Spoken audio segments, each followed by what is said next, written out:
Hello everyone. और बाकी उम्मीद है बाकी सब देखा होगा तुमने जो मैंने पढ़ाया। नहीं देखा है तो फिर देख लेना, कोई दिक्कत नहीं, कहीं जा थोड़ा रहा यूट्यूब। ठीक है, तो आज शुरू करते हैं अपन एनसेड्स।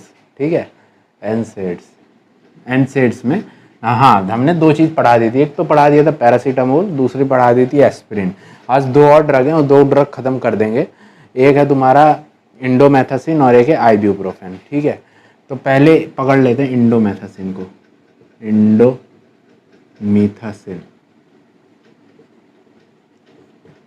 ठीक है। तो इंडोमेथासिन क्या है, इसका यूज़ क्या है, इफ़ेक्ट क्या है, उसको देखने की कोशिश करते हैं। तो पहले तो ये सिंपल है, मैकेनिज्म ऑफ एक्शन क्या होगा।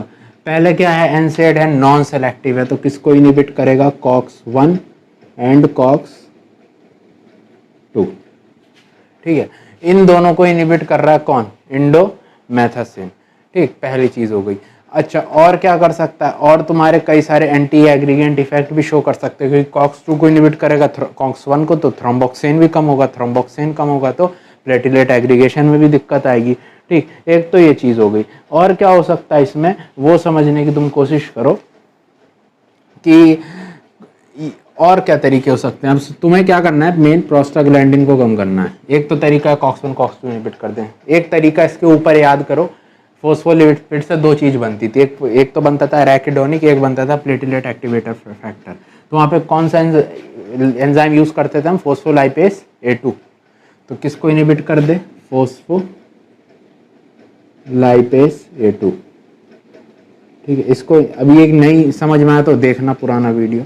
फोस्फोलाइपेस A2 को इनिबिट कर देगा तो प्रोस्टाग्लैंडिन कम बनेगा। अगर प्रोस्टाग्लैंडिन कम बना तो इफेक्ट हमारा सक्सेसफुल हो जाएगा। तो एक इसको इनिबिट कर देगा। और क्या कर सकता है, और कर सकता है inhibition of chemotaxis of neutrophil. देखो न्यूट्रोफिल क्या होते हैं, इन्फ्लामेटरी सेल्स होते हैं, जहां जाएंगे वहाँ पे इन्फ्लामेशन को कॉज कराते हैं अगर टिश्यूज़ में जाते हैं। तो अगर इनका हम चलना ही रोक दें, नहीं जा पाएंगे। जब नहीं जा पाएंगे तो इन्फ्लामेशन हो पाएगा, नहीं हो पाएगा। यानी इंडोमेथासिन कौन सा इफेक्ट शो करेगा, एंटी इन्फ्लामेटरी। फोस्फोलाइपेस A2 इनिबिट कर देंगे तो प्रोस्टाग्लैंडिन बनेगा, नहीं बनेगा। नहीं बनेगा तो उसकी वजह से इन्फ्लामेटरी रिएक्शन हो पाएगी, नहीं हो पाएगी। तीसरा क्या है, कॉक्स 1 कॉक्स 2, इनको इनिबिट कर देंगे, प्रोस्टाग्लैंडिन भी कम, इन्फ्लामेशन भी कम, एंटी इन्फ्लामेटरी इफेक्ट आ गया। ठीक है, और क्या कर सकते हैं, और तुम्हारे इसके साथ क्या कर सकते हैं, न्यूट्रोफिल हो गया, और लिम्फोसाइट। हाँ, लिम्फोसाइट प्रोलिफरेशन, इसको भी इनिबिट किया जा सकता है। तो ये सारे हैं तुम्हारे मैकेनिज्म ऑफ एक्शन। ठीक, अब मैकेनिज्म ऑफ एक्शन के बाद तुम्हें वो देखना है कि इसके यूज कहाँ कहाँ आते हैं ना। तो यूज क्या क्या हो सकते हैं वो तुम देखो। तो पहला यूज हमारा बड़ा फेमस है और आगे भी हम इसको पढ़ेंगे कि कहाँ पे यूज होता है। पहला यूज होता है तुम्हारे, यूज में आ जाओ, गाउट में। कौन सा गाउट, अक्यूट गाउट। इसकी अलग से वीडियो बनेगी। तो अक्यूट गाउट में क्या होता है कि हम सबसे पहले कोई ड्रग देते हैं तो वो है इंडोमेथासिन। Indomethacin anti inflammatory. तो गाउट में क्या है, एक टाइप की अर्थराइटिस है, यानी वहाँ पे सूजन होगी जोड़ों में। तो सूजन को ये इंडोमेथासिन घटा देगा, यानी फ्लेयर्स को कम करता है। फ्लेयर्स ऑफ गाउट, फ्लेयर्स मतलब क्या, इन्फ्लामेटरी रिएक्शंस, इनको कम करता है। ठीक है, पहली चीज। दूसरा और कहाँ यूज कर सकते हैं, और यूज कर सकते हैं इसको बार्टर सिंड्रोम में। इस पे देखो, ये इतना सिंपल है नहीं, क्योंकि ये खुद ही बहुत रेयर बीमारी है। इसमें क्या होता है कि अगर तुमने कभी फिजियोलॉजी में एक नेफ्रॉन पढ़ा हो, तो नेफ्रॉन में कुछ जैसे PCT होता है, ठीक है ना, उसके बाद ये लूप ऑफ हेनले होता है, ठीक है, उसके बाद फिर ये DCT होता है, फिर उसके बाद ये ऐसा कलेक्टिंग ट्यूब्यूल होता है। ठीक, तो ये जो असेंडिंग लूप है ना, लूप ऑफ हेनले का असेंडिंग लिप है, जिसको कहते हैं हम थिक असेंडिंग लिप, इसमें डिफेक्ट होता है बार्टर सिंड्रोम में। तो उसकी वजह से क्या है, यहाँ कुछ एब्जॉर्ब नहीं हो पाता, उसकी वजह से एक हाइपोकैलेमिया हो जाता है, बहुत सारी कंडीशन होती है। तो उसमें देखा गया कि जब हमने इंडोमेथासिन दिया तो उसने क्या है कंडीशन को इम्प्रूव किया। कैसे इम्प्रूव किया, उसने क्या है कि सोडियम के एब्जॉर्प्शन को बढ़ाया, उसकी वजह से क्या है कि एंजियोटेंसिन जो है उसका इफेक्ट बढ़ गया। अब वो इतना ना समझो, लेकिन हाँ इतना याद रखो कि कहाँ यूज देते हैं इसको, बार्टर सिंड्रोम में। बार्टर सिंड्रोम क्या मैंने बता दिया है ना, थिक असेंडिंग लिम्ब में डिफेक्ट हो जाएगा जिसकी वजह से आयंस एब्जॉर्ब नहीं हो पाते हैं ढंग से। तो इंडोमेथासिन क्या करता है, उसमें सोडियम का एब्जॉर्प्शन अच्छे से करवा पाता है, और उसकी वजह से क्या हो सकता है कि जो अंदर जो तुमने पढ़ा होगा रास में एक चीज़ होती है एंजियोटेंसिन, तो उस एंजियोटेंसिन के इफेक्ट को इम्प्रूव करवा पाता है इस तरीके से, तो वो इफेक्ट आता है। ठीक है, एक इसमें दे दिया। और कहाँ दे सकते हैं, और तुम्हारा दे सकते हैं, एक दिक्कत होती है पर ऑक्सीसोमल हेमिक्रेनिया। ठीक है, नाम बड़ा अतरंगी सा है, नाम पे मत जाना, समझ लो क्या है। पर ऑक्सीसोमल मतलब अचानक, हेमिक्रेनिया यानी आधा क्रेनियम, यानी आधे सर में दर्द हो रहा है अचानक से। ठीक है, यूनिलेटरल मैनिफेस्टेशन होता है इसका। तो इस केस में भी देखा गया कि जब हम इंडोमेथासिन देते हैं तो पेशेंट को रिलीफ मिलता है। तो ये दो जगह पे ड्रग ऑफ चॉइस है, यहाँ और कहीं यूज़ कर रहे हैं गाउट में। तो ये कुछ इसके यूज़ हो गए। अब इसी से इसके ना कुछ साइड इफेक्ट्स और कॉन्ट्रा इंडिकेशन को हम समझने की कोशिश करते हैं। ठीक है,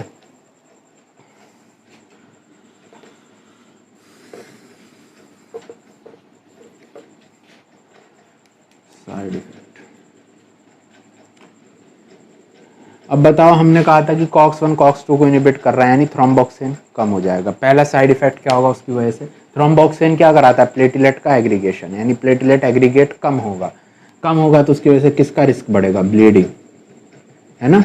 प्लेटलेट क्या करता है, ब्लीडिंग को रोकता है। जब प्लेटलेट एग्रीगेट ही नहीं कर पाएगा तो ब्लीडिंग बढ़ जाएगी। तो पहला साइड इफेक्ट हो गया ब्लीडिंग। अब दूसरा क्या हो सकता है इसमें, वो सोचो, जैसे अब ये जो इंडोमेथासिन है ये एक्सक्रीट होता है किडनी के थ्रू, है ना। अब किडनी जो होती, अब किडनी के थ्रू होता है, किडनी में जैसे ट्यूब्यूल है और इसके ट्यूब्यूल के सेल है, तो इस सेल क्या है, इसमें इंडोमेथासिन को ऐसे सिक्रीट कराते हैं। अब अगर ये बहुत ज़्यादा हो जाए इंडोमेथासिन तो यहाँ पे डैमेज कर सकता है इसको, यानी दूसरी दिक्कत, क्योंकि इंडोमेथासिन कोई अपने बॉडी का सामान तो है नहीं, बाहर से ले रहे हैं, तो डैमेज तो ऐसे ही कर रहा है बॉडी को, ज़्यादा अमाउंट में होगा और डैमेज करेगा। तो एक इसका दूसरा साइड इफेक्ट क्या है, नेफ्रोटॉक्सिसिटी। नेफ्रो मतलब नेफ्रॉन, नेफ्रॉन की टॉक्सिसिटी, नेफ्रोटॉक्सिसिटी। और क्या करा सकता है, पैंक्रिया में दिक्कत करा सकता है, पैंक्रिया में डैमेज कर सकता है, जिससे क्या होगा, पैंक्रिएटाइटिस। पैंक्रिएटाइटिस, पैंक्रियाटाइटिस, आइटिस का मतलब सूजन, इन्फ्लामेशन, किसमें सूजन, पैंक्रिया में, तो हो गया पैंक्रियाटाइटिस। तो ये कुछ साइड इफेक्ट हो गए। साइड इफेक्ट के बाद ये हो गया, साइड इफेक्ट हो गया। साइड इफेक्ट के बाद ये देखो कि जो तुम्हारा इंडोमेथासिन है ये इवन कभी कभी क्या होता है कि उसमें यूज कर सकते हैं। हाँ, एक चीज और याद रखो, इसको ड्रग ऑफ चॉइस होता है तुम्हारा क्लोजर ऑफ पेटेंट डक्टस आर्टीरियोसस।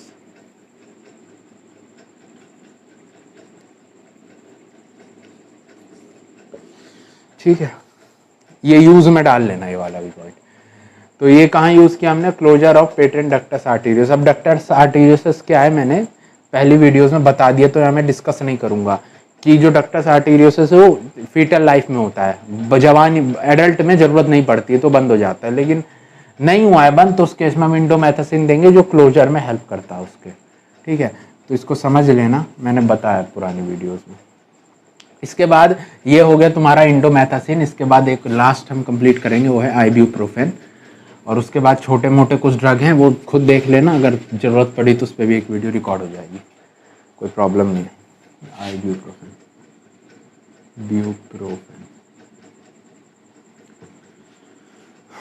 आइब्यूप्रोफेन।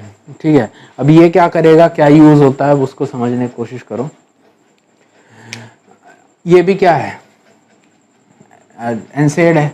तो पहला क्या मैकेनिज्म ऑफ एक्शन क्या होगा, सिंपल है, कॉक्स 1 एंड कॉक्स 2 इनिबिटर होगा।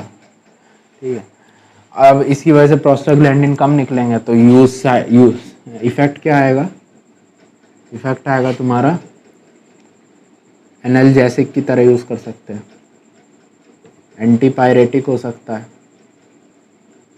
ठीक है ना। इवन कभी कभी एंटी इन्फ्लामेटरी भी यूज कर सकते हैं, एंटी इन्फ्लामेटरी, ठीक है, एंटी इन्फ्लामेटरी, एंटीपायरेटिक, एनाल्जेसिक्स, ठीक। तो ये सब हो गया। अच्छा ये हो गया। और इसके बाद हाँ इसमें एक चीज़ याद रखो कि जैसे ये है तो इसकी वजह से क्या है कि थ्रोम्बोक्सिन A2 ये भी कम हो जाएगा, प्लेटलेट एग्रीगेशन नहीं हो पाएगा, यानी ब्लीडिंग का रिस्क बढ़ जाएगा। तो साइड इफेक्ट आप पढ़ने जा रहे हैं उसमें समझते हैं। तो एक साइड इफेक्ट तो यही हो गया, क्या, इंक्रीज इन ब्लीडिंग। दूसरा क्या हो गया, increase risk of peptic ulcer. अभी पेप्टिक अल्सर क्यों होता है मैं नहीं बता रहा हूँ, बार बार पहले बता दिया है कि एनसेड में पेप्टिक अल्सर क्यों बढ़ता है। तीसरा ocular toxicity, ocular toxicity, ocular मतलब आंख की टॉक्सिसिटी। आंख में क्या होगा वो समझ लो, आंख में होता है एम्ब्लाइयोपिया, एम्ब्लाइयोपिया, स्पेलिंग फिर गलत है तुम फिर चेक करना, हर बार नहीं चेक कर, भूल जाता हूँ। तो एम्ब्लायोपिया में क्या होगा कि इसमें क्या होता है, जैसे हमारे दोनों आँख में जैसे आँख होती है, ये आँख देखती है ना, तो अब इसमें कुछ ना कुछ विजन होता है, रिकॉर्ड होता है कि सामने जो सीनरी है उसका इसमें विजन होता है, विजन। अब एक में प्रॉपर है, एक में थोड़ा कम है, धुंधला है, नहीं दिख पा रहा है ढंग से, यानी एक में इम्प्रॉपर है। इस कंडीशन को हम कहते हैं एम्ब्लायोपिया।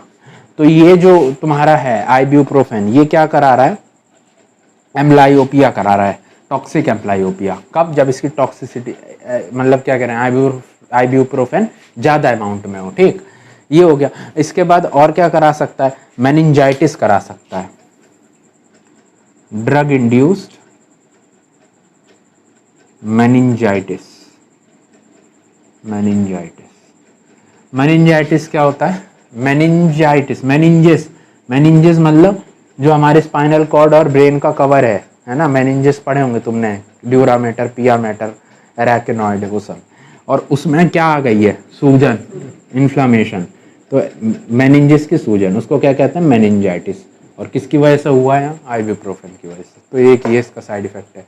ऑकुलर समझ लिया, एम्ब्लायोपिया हो गया, अल्सर हो गया, ब्लीडिंग हो गया। हाँ इस ब्लीडिंग से एक और बात याद आई, ब्लीडिंग इसमें ज़्यादा हो रहा है ना, तो इसीलिए हम इसको कॉन्ट्राइंडिकेट कर देंगे अपने पुराने एक एनसेड से। कौन सा, एस्पिरिन।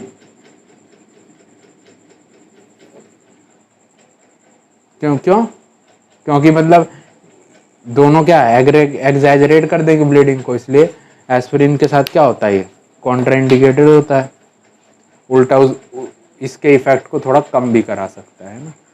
अच्छा ये हो गया, मेनिंजाइटिस बता दिया, ये चीज़ हो गई, ठीक है। अच्छा इसके बाद देख लेते हैं कुछ बचा तो नहीं है, नहीं ख़त्म। तो ये हो गया आइब्यूप्रोफेन।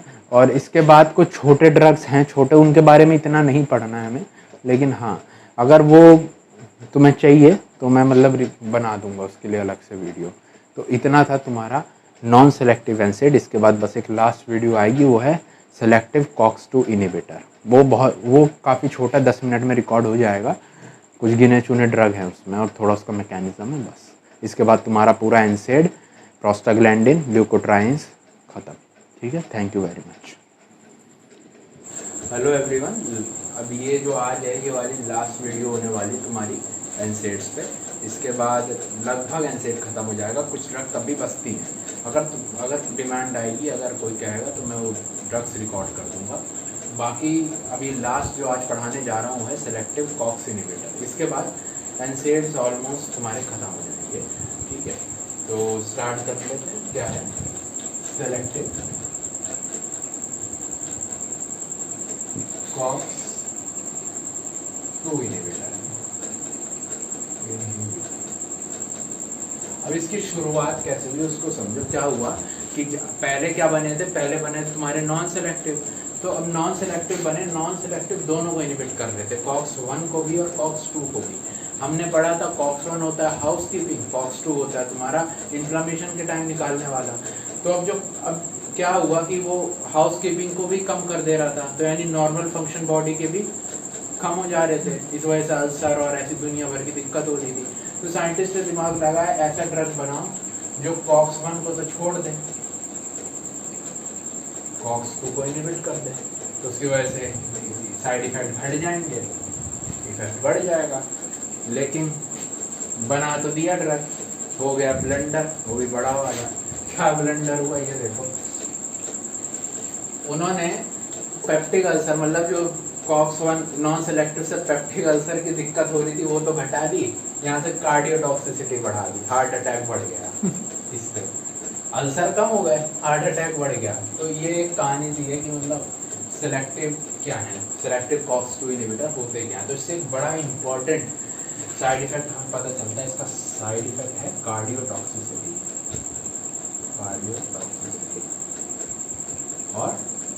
और decrease GI toxicity, gastric ulcers का फॉर्मेशन होना काफ़ी कम हो जाएगा, ठीक है, लेकिन कार्डियोटॉक्सिसिटी काफ़ी बढ़ जाएगी। अब इसमें ड्रग्स कौन कौन से हैं वो देख लेते हैं, और बैंड ड्रग भी देख लेंगे कौन कौन से बैंड हैं। तो पहला है सेलेकॉक्सिब। सेलेकॉक्सिब जो है ये काफ़ी अच्छा एनाल्जेसिक, दर्द में दे सकते हैं एनाल्जेसिक। दूसरी चीज सिंपल है, मैकेनिज्म ऑफ एक्शन वही होगा, क्या होगा लिख सकते हो तुम, COX-2 इनहिबिटर, है ना, और मतलब इतना पोटेंट नहीं होता है, मतलब मॉडरेट बाइंडिंग होती है इसकी, मॉडरेट बाइंडिंग टू COX-2, ठीक है। एनाल्जेसिक के यूज़ करें, और कैसे यूज़ कर सकते हैं इसको, एंटीपायरेटिक के फॉर्म में यूज़ कर सकते हैं, और कैसे यूज़ कर सकते हैं, एंटी इन्फ्लेमेटरी के फॉर्म में यूज़ कर सकते हैं। साइड इफेक्ट क्या आ सकता है, एक तो यही आएगा, ठीक है, कार्डियोटॉक्सिसिटी टू सम एक्सटेंट, ज़्यादा नहीं होती, कम होती है लेकिन होगी। इंक्रीज बीपी आपको मिल सकता है, थोड़ा बहुत एडीमा देखने को मिल सकता है, ठीक है, गैस्ट्रिक इरिटेशन कभी कभी मिल सकती है, ठीक है, ये सब इसके कुछ साइड इफेक्ट है, ठीक, सेलेकॉक्सिब। इसके बाद एक और ड्रग था एटोरिकॉक्सिब। कौन सा, एटोरिकॉक्सिब।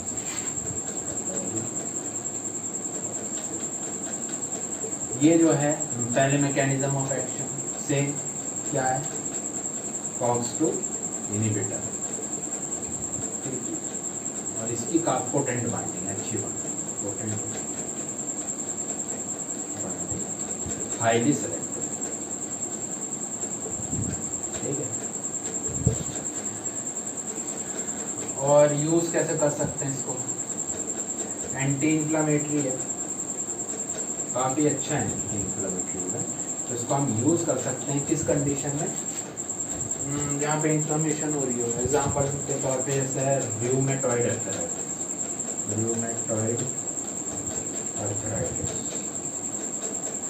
और कहाँ यूज़ कर सकते हैं, हाँ एक और थिंग सोरियाटिक अर्थराइटिस, और कहाँ यूज़ कर सकते हैं, हाँ एंकाइलोसिंग स्पॉन्डिलाइटिस। अभी मत पढ़ना क्या क्या है, ये दोनों समझ लो, देख लो, एंकाइलोसिंग स्पॉन्डिलाइटिस, ठीक है। तो ये यूज़ हो गया, मैकेनिज्म ऑफ एक्शन हो गया एटोरिकॉक्सिब का। ऐसे साइड इफेक्ट देख लो क्या क्या हो सकते हैं। तो साइड इफेक्ट एक तो यही है, कार्डियो टॉक्सिसिटी, और इंक्रीज बीपी, और एडीमा, और गैस्ट्रिक इरिटेशन जैसे नोजिया, वॉमिटिंग, जो भी है, ये सब इफेक्ट हो गए इसके। और बुक में काफ़ी सारे दिए हैं, अगर पढ़ने हो तो वहाँ से ले सकते हो, मेन ये सब, ठीक है। अच्छा, ये हो गया एटोरिकॉक्सिब, सेलेकॉक्सिब, एक और बचता है तुम्हारा पैराकॉक्सिब, ठीक है। 3 मेन है इसमें, और बाकी जो है ड्रग वो बैंड हो गई हैं, तो उसका सिर्फ मैं नाम बताऊंगा, ज़्यादा उसके बारे में कुछ बताऊँगा। पहले अच्छा, ये जो दवा है पहले ही देख लेंगे क्या मैकेनिज्म ऑफ एक्शन क्या है, COX-2 इनहिबिटर, पहली तो ये चीज होगी। दूसरा क्या है, उसका यूज देख लो,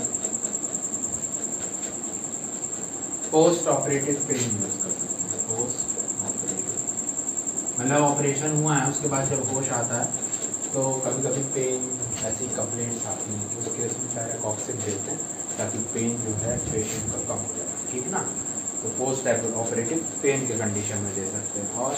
और एक और बात, हाँ, ये जो पैराकॉक्सिब है ये तुम्हारा प्रो ड्रग होता है, ठीक है। ये कन्वर्ट होता है तुम्हारा वेल्डिकॉक्सिब में, ठीक। क्या है तुम्हारा प्रो ड्रग? प्रो ड्रग समझते होगे क्या है ना। ये मतलब आगे एक्टिव मेटाबोलाइट में कन्वर्ट होगा। क्या है इसका एक्टिव मेटाबोलाइट? वेल्डिकॉक्सिब। तो ये हो गया पैराकॉक्सिब, एटोरिकॉक्सिब और लास्ट पहला तुम्हें बताया था मैंने यहाँ पे कौन सा था वो, सेलिकॉक्सिब। तो 3 हो गए।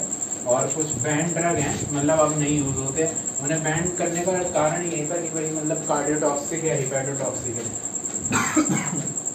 Sorry, banned drugs.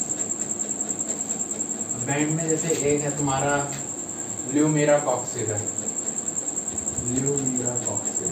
ये जो ल्यूमेराकॉक्सिब है ना, ये डाइक्लोफिनैक से बना है और डाइक्लोफिनैक खुद ही बहुत हिपैटोटॉक्सिक होता है, तो इसको भी बैन करने का कारण था हिपैटोटॉक्सिसिटी। फिर और है जैसे वेल्डिकॉक्सिब है, वेल्डिकॉक्सिब, ठीक है। ये बैन है क्यों? कार्डियोटॉक्सिसिटी की वजह से, कार्डियोटॉक्सिसिटी। और वेल्डिकॉक्सिब हो गया, ये हो गया। और कोई बचा है क्या? एक और बचा है, हाँ एक और है रैफिकॉक्सिब, ठीक है। ये भी इसी की काम, ठीक। तो ये हो गए तुम्हारे सारे सेलेक्टिव कॉक्स2 इनहिबिटर और मेन पार्ट बता दिए। इसको और अच्छे से समझना तुम अपनी बुक से या कोई भी बुक है जो भी तुम पढ़ते हो उससे देख लेना, तो और अच्छा इसका एस्पेक्ट पता चल जाएगा, ठीक है। तो यहाँ पे तुम्हारे एंसर खत्म। Thank you.